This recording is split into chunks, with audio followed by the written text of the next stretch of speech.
So,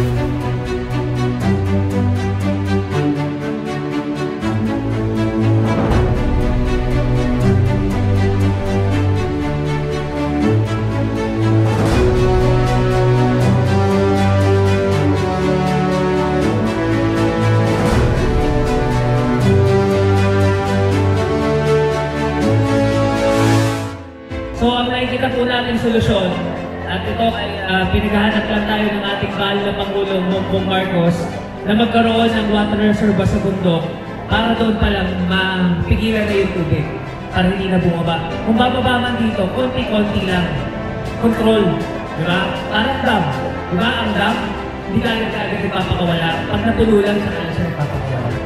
Yung tubig na yun na may ipon doon, yun pa yung magagamit para maging tubig sa mga magsasaka.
Let us continue praying sa ating Panginoon. Ha? Continue praying the rosary.